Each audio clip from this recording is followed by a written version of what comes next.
नमस्कार, मी मीरा पितळे आणि मीरा के बोल घेऊन आली आहे लाईव्ह तुमच्यासाठी आपल्या URI इंडिया परफॉर्म या लाईव्ह चॅनलवर। सगळ्यात आधी तर मला धन्यवाद द्यायचे आहे या साऱ्यांनाच ज्यांनी मला असं हातात आणून दिली ही अपॉर्च्युनिटी की तू लाईव्ह ये आमच्या पेजवर। So thank you very much to the admin team of Facebook page of URI and you are doing a really good job.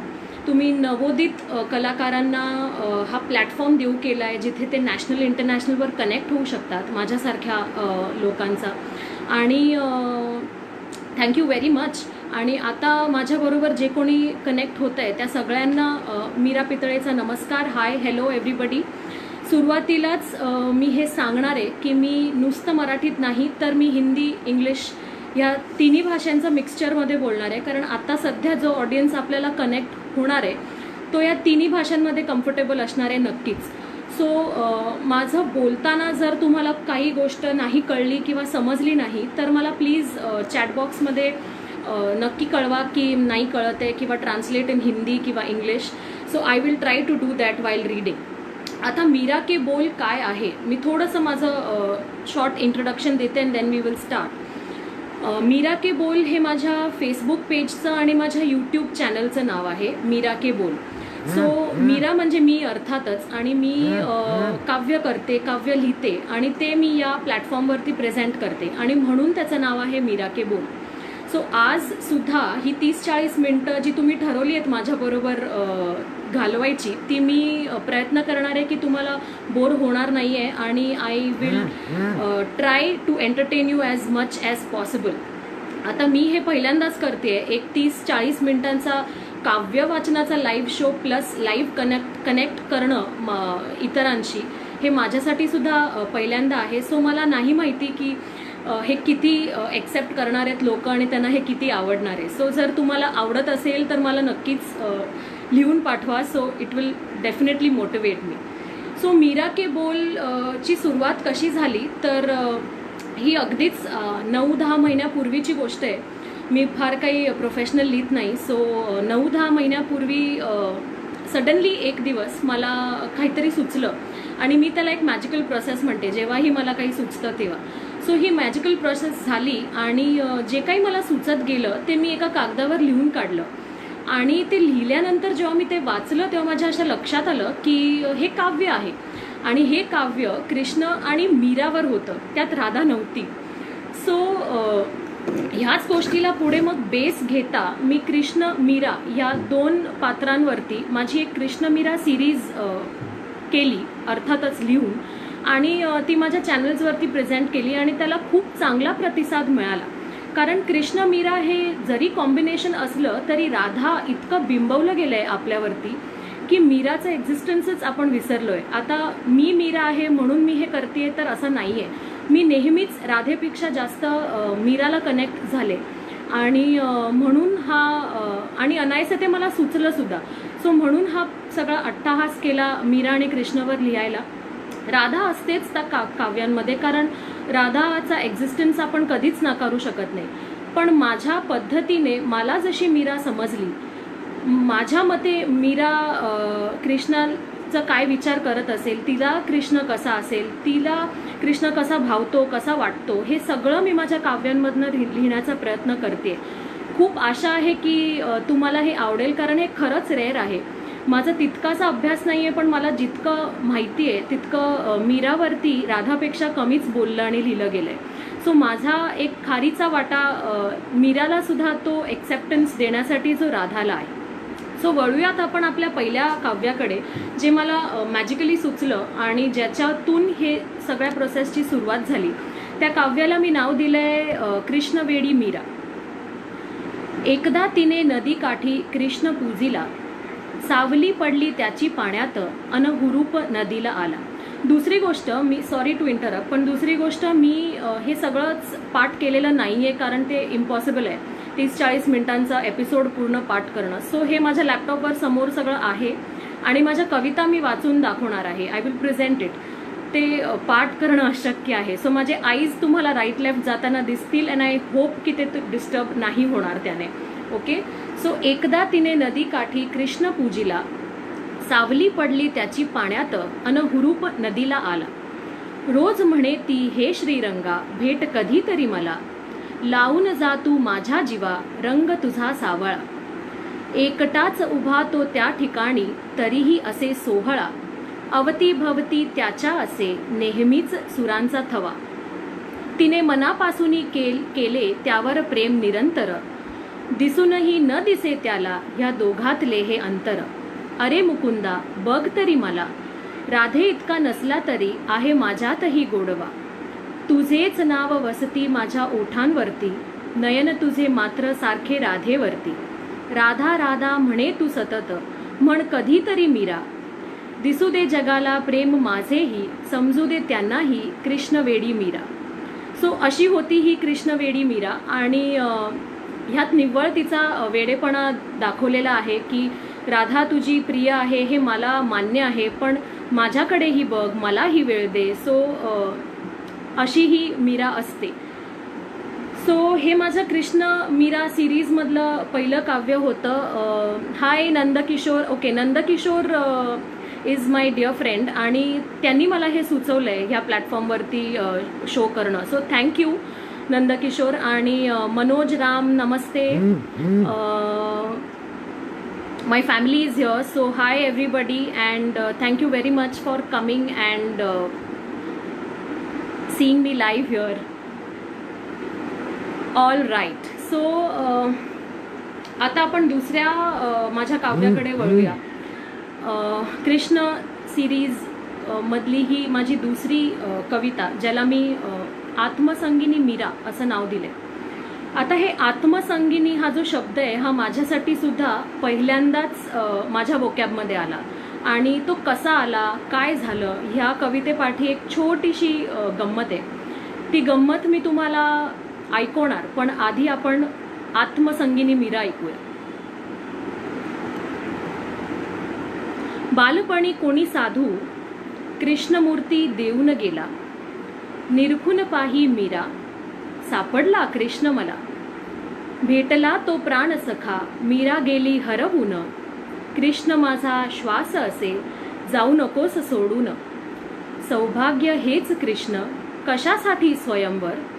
प्रेम तिचे त्याच्यावर, मनी नाही तुझ्यावर. नाते कुटुंब सारे, एकटीला सोडून गेले. मीरेसाठी फक्त कृष्णा, बाकी सगळे वैरी झाले. स्वर्गी ऐकू आली कृष्ण जप, देव परिवार म्हणे सारा. अरे कृष्णा, किती वेळ पाहे जन्मोजन्मी तुझी मीरा. बदनामी आली पदरी, लांछन सारे आले. त्याग कृष्णा सोड त्याला, हुकुम मीरेवर झाले. हृदय माझे येथेच, मी कशी जाऊ. प्राण गेले माझे जरी, कृष्ण विना मी कशी राहू. विष आले वाटेला, पाही मीरा प्रेमाने. कृष्ण भेटशील ना रे, मूर्ती तिची हादरे. धन्य झाले विष ते, विष झाले प्रेममय. मीरा झाली कृष्ण निळी, देह झाला कृष्णलय. चिंब झाली कृष्ण मूर्ती, ढाळी कान्हा अश्रू निळे. ओवाळून जीव असे, प्रेम कुणी कधी का करे. कृष्ण म्हणे माझ्यासाठी, मीरा हेच प्रेम. मीरा हेच कृष्ण नाम, जरी राधा प्राण सखी.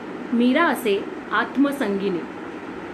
सो ह्या कवितेचं आत्मसंगिनी हे जे हा जो शब्द आहे तो मला 2 दिवसानंतर सापडला. आणि हे पूर्ण काव्य लिहून रेडी होतं. आणि आत्मसंगिनी हा त्याचा शेवटचा शब्द होता आणि जिथे मी अडकले होते. खूप लोकांशी सुद्धा मी कनेक्ट झाले आणि माझ्या घरच्यांना सुद्धा मी हे वाचून दाखवलं, त्याचे बॅकग्राऊंड समजावून दाखवली की मला कुठून तरी तो शब्द सापडेल. कारण आपण नुकतंच सगळं करायला घेतलेलं असतं आणि आपली वोकॅब इतकी काही ग्रेट नसते. ती प्रोसेस आहे, हळूहळू डेव्हलप होते. सो आत्मसंगिनी हा वर्ड एक्झिस्ट करतो हेही मला माहिती नव्हतं. मला इतकंच माहिती होतं की जर मी राधेला प्राणसखी म्हटलेलं आहे तर मीराला त्याच्या वरचा एक शब्द मला द्यायचा आहे. खूप विचार केल्यानंतर असं लक्षात आलं की प्राणापेक्षा वरचा शब्द म्हणजे आत्माच असू शकतो, वरचा किंवा पॅरलल. सो आत्मा हा प्युअर असतो आणि माझ्यासाठी मीरा ही एक प्युअर सोल आहे. सो म्हणून आत्मसंगिनी मीरा असं म्हटलेलं आहे. आणि थोडंसं मला सॅटिस्फॅक्शन मिळालं की राधेपेक्षा एक पाऊल पुढे मीराला ते मी मिळवून दिलं, आत्मसंगिनी मीरा. सो खूप छान, थँक्यू थँक्यू थँक्यू. आणि हे होतं माझं कृष्ण सिरीजमधलं 2 निवडक काव्य मी वाचून दाखवली आहे. आता पूर्ण सिरीज मी इथे वाचू शकत नाही कारण आपल्याकडे टाईम कन्स्ट्रेंट आहे and I have only 30 to 40 minutes max आणि I have promised I will abide by it. So तुम्हाला मला जर काही सुचवायचं असेल, अजून चांगले विषय द्यायचे असतील आणि तुम्हाला वाटत असेल की मी ते लिहू शकेन, माझी कृष्ण मीरा सिरीज ऐकायची असेल, मी इतर विषयांवरही लिहिण्याचा प्रयत्न केला आहे, ते सगळं पाहायचं असेल, ऐकायचं असेल तर माझ्या यूट्यूब चॅनलवरती नक्कीच जा. तो शेअर करा, सबस्क्राईब करा, लाईक करा. माझ्या फेसबुक पेजवर या, मीरा के बोल, ती माझ्याशी कनेक्ट करा. I will try to reply to all your messages, जितकं होईल तितकं. सो हे होतं कृष्ण मीरा सिरीज. आता कृष्णाबद्दलच मी जास्त बोलणार आहे असं नाही आहे, पण मी स्टार्ट एपिसोडची त्याहून केलेली आहे कारण ते माझं बेस आहे. कृष्ण मीरा ह्या 2 पात्रांवरती माझं अख्खं लिखाण फिरतं. सो 90% ऑफ द टाईम माझं कृष्ण मीरा हाच बेस असतो. आणि माझं मी कृष्ण मीरावरती कृष्णाच्या आसपास अशा 2-3 गोष्टी जोडल्या आहेत ज्या माझ्या काव्यातून तुम्हाला दिसतात. एक म्हणजे एक छोटंसं अंगण, एक तुळशीचं रोप, एक चाफ्याचं झाड, मीरा, राधा. सो ह्या गोष्टी आहेत जे तुम्हाला माझ्या काव्यातून बऱ्याच वेळा दिसतील डोकावून आणि ह्याच्या आसपास हे सगळं फिरतं. हे मी यासाठी सांगते कारण माझं आता जे दुसरं काव्य मी तुम्हाला वाचून दाखवणार आहे, ज्याच्यावरती खूप चांगला प्रतिसाद मला आजपर्यंत मिळालेला आहे आणि ती ऑलमोस्ट सगळ्यांची फेवरेट आहे, दारावरचे चाफ्याचे झाड. चाफा माझ्या मते बऱ्याच लोकांचा वीक पॉईंट असतो. सो तो माझ्या कृष्णाचाही वीक पॉईंट आहे आणि त्या दारावरच्या चाफ्याच्या झाडाला काहीतरी म्हणायचं आहे. आता त्याला काय म्हणायचं आहे आणि त्याच्याबरोबर तुळसही आहे. सो त्या तुळशीला आणि या झाडाला काय म्हणायचं आहे हे आपण ऐकूया. या दोघांचं काहीतरी म्हणणं आहे कृष्णासाठी. दारावरचे चाफ्याचे झाड. दारावरचे चाफ्याचे झाड रुसून बसले अजूनही, त्यागला गंध आणि रंग त्याने, तुझी वाट पाहता सुकुनिया गेले. उदास वाटे सारेच घर, नसे कुणाला कुठलाच रस. शोभा माझ्या अंगणातली, तुळस तुझी लाडकी, थांबली न बहरायची. गडद काळोख सारा, चंद्र नसे आकाशात, चांदण्या फिरतायत तुझ्या शोधात. किती काळ सोसायची ही अमावस्याची रात. हा हा म्हणता दिवस सरले, नशिबाचे फासे फिरले. दिसू लागली एक सावली, मंद दिव्यांच्या प्रकाशात. आला आला माझा हरी, म्हणे तुळस दारातली. दे रे पाणी तुझ्या हातुनी, तहानलीये मी कित्येक वर्षाची. ही शेवटची ओळ जेव्हा कधी मी ती वाचून दाखवली आहे किंवा मी जे ती स्वतः वाचते, मला नेहमीच गुजबम्स येतात, काटे येतात अंगावर. तहानली आहे ना मी कित्येक वर्षाची. आपल्या अंगणात म्हणा, आता बॉम्बेमध्ये अंगण नाही आहे, सो आपल्या दारावर, आपल्या खिडकीवर एक तुळशीचं रोप हे नेहमीच असतं. पण किती वेळा आपण त्याचा प्रेझेन्स समजून घेतो किंवा ती आहे आपल्यासाठी हे आपण विसरूनच गेलेलो असतो. सो जेव्हा मला हे सुचलं, तहानली आहे ना मी कित्येक वर्षाची, तेव्हा मला हे रिअलाईज झालं की अरे हो, म्हणजे तिलाही जीव आहे, तिलाही बरंच काही म्हणायचं असेल. ती वर्षानुवर्ष आपल्याबरोबर जगतीये, आपल्या सगळ्या सुखदुःखांची गुपितं तिला माहिती आहेत आणि आता शेवटी ती या काव्यातनं मला सांगते बरंच काही आणि ती त्या कृष्णालाही सांगते की ये आणि मला दे पाणी तुझ्या हातून, मी तहानली आहे कित्येक वर्षाची. सो एक रिक्वेस्ट आहे सगळ्यांनाच तुम्हाला, जर तुमच्याकडे तुळस असेल तर तिला नमस्कार करा असं मी म्हणणार नाही, पण निदान रोज तिच्या समोर जाऊन उभं राहा, स्माईल करा, हवसल्यास थोडंसं पाणी घाला. आय एम शुअर तिला खूप आनंद होईल आणि ती खूप जास्त चांगल्या पद्धतीने बहरेल. सो हे नक्कीच करून बघा. आता पुढे वळूया. कृष्ण हे माझ्यासाठी खूप काही आहे आणि माझा प्राणसखा म्हणा, मित्र म्हणा, देव म्हणा, जे काही, तो निसर्गाशी सुद्धा खूप जास्त जवळून निगडीत आहे. जेव्हाही आपण कृष्ण म्हणतो तेव्हा बासरी येते, यमुना नदी येते, गोकुळ येतं, रासलीला येते. सो ह्या सगळ्या गोष्टी निसर्गाच्याच अवतीभोवती असतात. सो माझ्यासाठी कृष्ण हा एक निसर्गाचा भाग आहे आणि कदाचित निसर्गच आहे. आता जसं आपण देवाला पूजतो, त्याची पूजा करतो, तसं बरेच लोक निसर्गाला सुद्धा मानतात. मी मानते, कारण निसर्ग आपल्याला खूप जास्त पॉझिटिव्हिटी देतो. आता तो ती देतो हेच बऱ्याच लोकांना कळत नाही, त्यामुळे आपण त्याची काळजी घेत नाही, त्याच्याकडे दुर्लक्ष करतो. सो जेव्हा केव्हा मला फार डिप्रेस्ड वाटतं किंवा लो वाटतं, तेव्हा मी जेव्हा माझे डोळे बंद करते तेव्हा मला काय दिसतं निसर्गाबद्दल, तर उंच उंच डोंगर दिसतात, झरे दिसतात, अथांग पसरलेला समुद्र दिसतो, निळसर आकाश दिसतं, पाऊस दिसतो. पाऊस पडून गेल्यानंतर आपली पृथ्वी जशी दिसते ती किती सुंदर असते. हे सगळंच निसर्ग आहे आणि हे आपल्याला देवाने गिफ्ट म्हणून दिलंय. तर ह्या सगळ्याची काळजी घेणं सुद्धा आपल्याच हातात आहे, जे आपण कधीच करत नाही. आणि म्हणून आज आपण या परिस्थितीला सामोरं जातोय. आपण लॉकडाऊनमध्ये आहोत जवळजवळ 3-3.5 महिने. हे का आहोत? कारण आपण निसर्गाला ग्रँटेड घेतलंय. आणि माझं हे स्पष्ट मत आहे की निसर्ग इज टेकिंग रिव्हेंज. सो तुम्ही जर त्याची काळजी घेतली नाही तर त्याला ते कळतं की ते कसं करायचं आणि मग आपल्याला त्याचा जो कोप आहे तो भोगावा लागतोय. आपण त्याची काळजी घेत नाहीये, आपण त्याच्याकडे दुर्लक्ष करतोय. आता बऱ्याच लोकांचं असं म्हणणं असतं की मी काय करू शकते किंवा मी काय करू शकतो. नाही, आपण बरंच काही करू शकतो. आपण मनुष्य जन्म घेतलाय, सो आपण नक्कीच बरंच काही करू शकतो. साधी गोष्ट, आपण प्लॅस्टिक अवॉइड करू शकतो. Smallest of the step. मार्केटिंगला जाताना, शॉपिंगला जाताना say no to plastic bags. तुम्ही ती कॅरी करू नका. Replace it with jute bags किंवा क्लॉथ बॅग्स. आपण म्हणतो याच्याने काही फरक नाही होणार. नाही, होतो. प्रत्येकाने जर हे आपसा ठरवलं आणि हे केलं तर खूप मोठा फरक पडणार आहे आणि ह्यातून निसर्गालाच खूप मोठा फायदा आहे आणि इंटर्न आपल्याला. This is a give and take circle, जे बऱ्याच लोकांना कळत नाही. सो ह्यातूनही अजूनही आपल्याला सावध व्हायला आत्ताही वेळ गेलेली नाहीये. सावध होऊन त्याच्यावरती रिॲक्ट करणं, त्याची काळजी घेणं, पुढच्या पिढीपर्यंत हे सगळं पोहोचवणं हे आपल्या हातात आहे. आजचे आईबाबा म्हणून आपल्या पुढच्या जनरेशनला निसर्गाचं महत्त्व सांगणं, त्याची काळजी कशी घ्यायची हे सांगणं सुद्धा आपलंच कर्तव्य आहे. सो असं जेव्हा निसर्गाबद्दल मी विचार केला, रिसेंटली झालेली फेसबुकवर व्हायरल हत्तीणीची केस, ती इतकी जीवघेणी होती आणि इतकी जिव्हारी लागली माझ्या की मी 2 दिवस माझ्यातच नव्हते. आता बरेच लोक याला अति वगैरे असं म्हणतात, पण जर तुम्ही सेन्सिटिव्ह असाल तर तुम्हाला फरक पडतो. तिथे तिचं काय झालंय आणि तुमचं काय चाललंय हा प्रश्न तुमचा मन तुम्हाला विचारतो. आपण तिथे जाऊन काहीच करू शकणार नव्हतो, मान्य. पण आपल्याच एका बंधू भगिनींनी हे कृत्य केलंय ना. आपण मनुष्य जाती आहोत. सो ज्या कोणी हे केलंय तो आपलाच भाऊ बंधू लागतो असं मी मानते.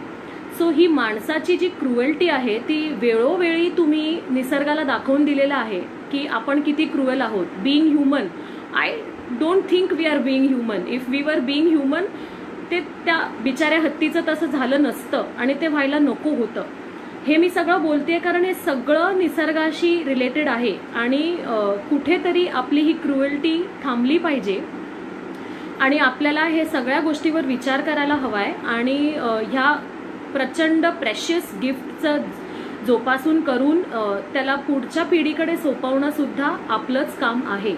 So I am requesting everybody, नुसतंच एन्व्हायरमेंट डेला आपले व्हॉट्सअप स्टेटसेस आणि फेसबुक पेजेस चेंज करून एन्व्हायरमेंट डे मनवू नाही शकत. आपण त्याची काळजी घेऊन, त्याच्यावर खूप प्रेम करून, त्याला जपून एन्व्हायरमेंट चांगलं ठेवून एन्व्हायरमेंटल डे सादर करूया. सो एन्व्हायरमेंट किंवा नेचरवरती मला सुद्धा हल्लीच काहीतरी सुचलं आणि ते मी आता तुम्हाला वाचून दाखवते. मला सांगा तुम्हाला कसं वाटलं. नवीनच आहे हे, मी कुठे प्रेझेंट नाही केलं आहे. This is the first time. So शीर्षक आपण ह्याला निसर्गच म्हणूया. ओल्या मातीचा मोहक गंध करी या जीवाला बेधुंद, रिमझिम धारा बरसती नभातून, जणू अमृत बरसे त्याच्या ओठातून. ऊन पावसाचा खेळ हा सारा, जणू लपंडाव 2 मित्रात जसा, नव्याने जन्मती सृष्टी पुन्हा, निसर्गाचा हा रम्य सोहळा जुना. त्या उंच डोंगरा पलीकडचे क्षितिज का दिसले नाही मजला कधीच. स्वतःच्या पसाऱ्यात रमलो इतका, आपल्याच निसर्गाला झालो मी परका. सो ह्यात सुद्धा तेच म्हटलेलं आहे की निसर्ग आपला आहे, पण आपण त्याला आपलं मानलेलं नाहीये आणि म्हणून आपल्याला तो परका वाटतो. ज्या दिवशी आपल्याला हे रिअलाइज होईल की तो आपला आहे, आपण डेफिनेटली त्याची काळजी घ्यायला सुरुवात करू, जी आजची गरज आहे. सो आय एम शुअर माझं हे सगळं बोलणं तुम्ही ऐकताय आणि थोडंसं सेन्सफुल मी काहीतरी बोलतेय आणि तुम्हाला पटत असेल तर नक्कीच ह्याचा विचार करा आणि ते आचरणात आणा, अशी माझी कळकळीची विनंती आहे सगळ्यांनाच. असो, सो हे सगळं मी सुरुवातीपासून मराठीत बोलतेय, संवाद साधतेय आणि मराठीचंच माझं वाचन चाललेलं आहे. मी हिंदीसुद्धा लिहायचा प्रयत्न केला आहे आणि बरेचसे रचनाज माझ्या हिंदीमध्येही आहे, जे आम्ही प्रेझेंटही केल्या आहेत माझ्या चॅनलवर. सो आज इकडे तुमच्यासाठी मी पुन्हा 1-2 हिंदी निवडक गोष्टी घेऊन आली आहे तुमच्यासमोर प्रेझेंट करायला. सो ह्यातली पहिली जी आहे ती आहे जनाजा. आता जनाजा हे हल्लीच मला सुचलेलं आहे, एक महिन्यापूर्वीची गोष्ट आहे आणि सडनली हे सुद्धा खूप सडनली आलं की जनाजावरती काहीतरी लिहायचं.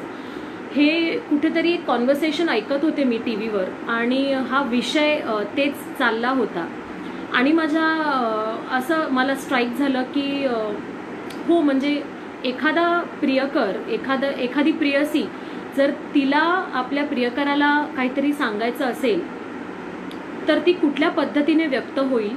प्रत्येकाची व्यक्त होण्याची व्याख्या वेगळी आहे, वेगळ्या पद्धतीने प्रत्येकजण व्यक्त होत असतं. सो माझी जी प्रियसी आहे ती ह्या कवितेतून आपल्या प्रियकराला काहीतरी सांगतेय. सो ती काय सांगतेय हे आपण ऐकूया. सो इस रचना का नाम है जनाजा. पहले हम इसे सुनते हैं, फिर इसके बारे में हम चर्चा करेंगे. कसम है तुझे मेरी मोहब्बत की, कांधा न देना मेरे जनाजे को. नहीं पाना चाहती मेरी आखिरी मंजिल, बोझ बनकर तेरे कांधों पर. शायद तेरा कर्ज ना उतार पाऊं, अगर आया तो मेरी मौत पर. आहट कहीं सुन ली हल्की सी, समझ लेना मैं तेरे आसपास थी. मर कर भी चैन नहीं पाऊंगी जानती हूँ मैं, जिस्म तो मिट जाएगा पर इस रूह का क्या करूँ जो तुझे देखने के लिए मरने के बाद भी तड़पेगा. इसीलिए जाने दे मुझको अकेले. कहीं तुझे देख लिया तो उठ न पाएगा जनाजा मेरा. इंतज़ार करेगा वो भी कि तू आकर उसमें जान छिड़क देगा. सो ही अशा एका प्रियसीची गोष्ट आहे जी मरणाच्या दारात आहे आणि तिला तिच्या प्रियकराला हे सांगायचं आहे की तू नको येऊस मला शेवटचा निरोप द्यायला, कारण तू जर आला तर मी अडखळेन आणि कदाचित मला पुढे जाता येणार नाही. सो खूप सेन्सिटिव्ह गोष्ट. सो असो, हे होतं. सो ये था मेरा जनाजा ये काव्य. आणि सॉरी, मी सारखंच मराठीमध्ये बोलते, सवय झाली आहे. सो इसके बाद का जो मैं पेश करूंगी हिंदी में. अब हिंदी मातृभाषा तो बहुतों की होगी, तो जाहिर सी बात है कि मैं बहुत शुद्ध हिंदी नहीं बोलती हूँ. मुझे जितना भी समझ आता है, जितना मैं जानती हूँ, जितना बोला गया है हिंदी में आज तक इतने सालों में, उन्हीं शब्दों का इस्तेमाल कर ये सब छोटे छोटी पोएम्स लिखने, कविताएं लिखने की कोशिश मैं करती हूँ. मैंने हमेशा इस बात का ख्याल रखा है कि जो भी मैं लिखूँ वो हर एक के समझ में आए, तो उसको जितना ज़्यादा सिंपल हो सके उतना ज़्यादा सिंपल रखने की मैंने कोशिश की है.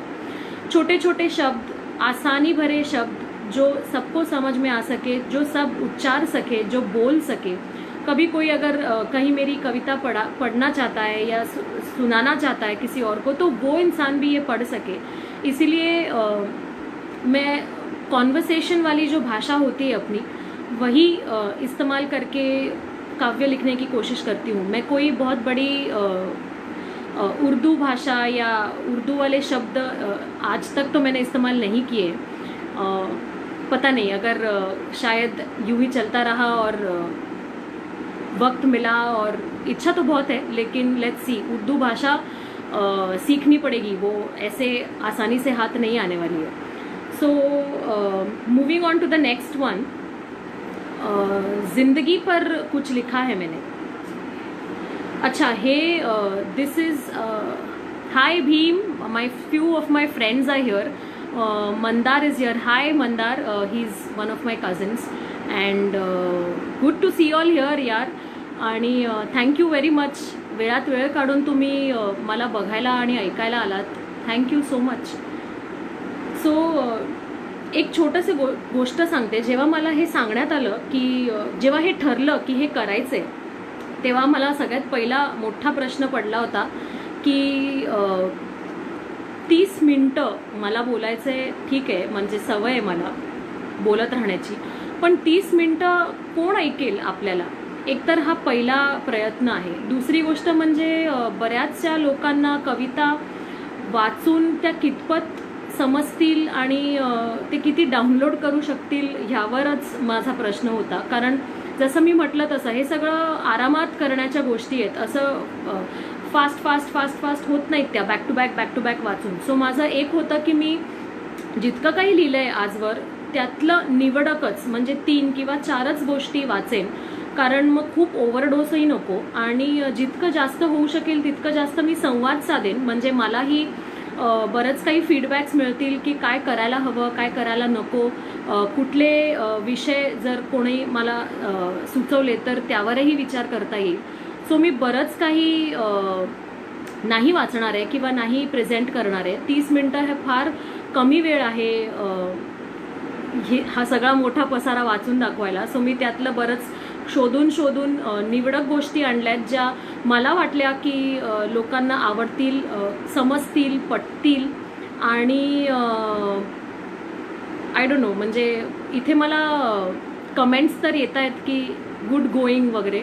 So thank you very much. मी खूप जास्त फास्ट बोलत असेल तर मला प्लीज सांगा, कारण मग अंदाज येत नाही आपण कसे बोलतोय आणि किती फास्ट बोलतोय. सो जेव्हा आपण ऐकतो तेव्हा आपल्याला बऱ्याचदा कळत असतं. सो जर मी पळत असेल तर मला सांगा, सो मी स्लो वाचेन. अच्छा, आता जिंदगीवरती एक गोष्ट मी लिहिली आहे, ती माझी फार फेवरेट आहे. आणि हे लिहिल्यानंतर जेव्हा मी वाचली तेव्हा मला विश्वास बसला नाही की हे मी लिहिलंय. सो असंही घडतं बऱ्याच वेळेला, कारण आपल्यालाच आपलं कळत नसतं की आपण हे करू शकतो की नाही करू शकत. ओके, मी स्लो जाते. माझा भाऊ म्हणतोय की तू फार फास्ट बोलतेस. बरं, सो जिंदगी पर कुछ लिखा है मैंने. पहले मैं पढ़ती हूँ इसको, फिर हम इस पर चर्चा करेंगे. ओके. सो आहिस्ता चल जिंदगी अभी, कुछ कर्ज चुकाना बाकी है, कुछ दर्द मिटाना बाकी है, कुछ फर्ज निभाना बाकी है. रफ्तार में तेरे चलने से कुछ रूठ गए, कुछ छूट गए. रूठों को मनाना बाकी है, रोतों को हंसाना बाकी है. कुछ रिश्ते बनकर टूट गए, कुछ जुड़ते जुड़ते छूट गए. उन टूटे छूटे रिश्तों को, जख्मों को मिटाना बाकी है. कुछ हसरतें अभी अधूरी है, कुछ काम भी और ज़रूरी है. जीवन की इस उलझ पहेली को पूरा सुलझाना बाकी है. जब सांसों को थम जाना है, फिर क्या खोना क्या पाना है. पर मन के ज़िद्दी बच्चे को ये बात बताना बाकी है. आहिस्ता चल है ज़िंदगी अभी, कुछ कर्ज चुकाना बाकी है, कुछ दर्द मिटाना बाकी है, कुछ फ़र्ज निभाना बाकी है. सो ये थी मेरी ज़िंदगी पर एक छोटी सी रचना. इसमें जितना पॉसिबल हो सके उतना मैंने कोशिश किया है ये बताने के लिए कि ज़िंदगी क्या है, ज़िंदगी के बारे में हम क्या सोचते हैं, हमारे लिए ज़िंदगी क्या मायने रखती है. सो हम उसे ये कह रहे हैं कि थोडी सी आहिस्ता चल, क्योंकि और बहुत कुछ करना बाकी है. हे बऱ्याच लोकांचं असंच असतं नाही का, आपण कितीही जगलो, कितीही चांगलं जगलो तरी आपल्याला असंच वाटत असतं की तू जरा हळूहळू जा, मला अजून बरंच काही करायचं बाकी है। सो ये था जिंदगी पर मेरा कुछ लिखा हुआ नगमा। अब या Preeti aunty, I have recognised you, so she is Preeti aunty from my mom's society. So hi, thank you very much for coming here and all your blessings. Thank you so much. So yeah, आता आपण मला वाटतं it is yes, we have crossed the time. So सांगता या शोची आपण करूयात, एक हिंदी वाचूनच शेवट करते मी। लव्ज हे एक माझं पुन्हा आवडीचं काव्य आहे आणि लव्ज इन द सेन्स शब्द, लव्जला आपण हिंदीमध्ये शब्द म्हणतो। सो मुझे जितना पता है या मुझे जैसा महसूस हुआ वैसे मैंने शब्द को प्रेजेंट किया है इस मेरी रचना में। तो पहले हम सुनते हैं, फिर उसके बारे में मैं आपको बताऊंगी कि ये कैसे आया और क्यों मैंने इसको लिखा है। सो लफ्ज़ होते बिल्कुल इंसान की तरह, बड़े रंगीन शौकीन उन्हीं की तरह। कुछ होते हैं गरीब लफ्ज़ जो आते हैं आसानी से हाथ, अंदाज उनका सीधा साधा, होते हैं दिल के बहुत साफ। कुछ होते हैं नवाबी लफ्ज़ जो अक्सर ऐठ में रहते हैं, बड़ी बड़ी बातें इनकी रही सी झाड़ना होती है आदत इनकी। लफ्ज़ शैतानी भी करते हैं, बिल्कुल छोटे बच्चे बन जाते हैं, जिद कर जाए तो मान के छोड़ते हैं, हाथ नहीं आते कभी मिन्नतें करनी पड़ती हैं, मान गए तो जान छूटी, ऐसे भी लफ्ज़ होते हैं। लफ्ज़ मासूम समझदार भी होते हैं, समझता रोम रोम में इनकी, मानो जैसे बड़ा घर का कोई, संभाल लेते हैं कठिन समय, निडर होकर खड़े होते हैं, बचाने अपनों को अपनों से ही। लफ्ज़ शाप भी होते हैं, टूटे दिल की फरियाद भी होते हैं, दोस्ती का बुनियाद होते हैं और माँ का विश्वास होते हैं। दुआ बनकर रहते हैं साथ, बुजुर्गों की जब होती है बात, साथ है जब तक लफ्ज़ सब जादू सा है, रूठ जाए तो जीवन सूना सा है। सो ये थी लफ्ज़ पर मेरी लिखी हुई एक छोटी सी रचना।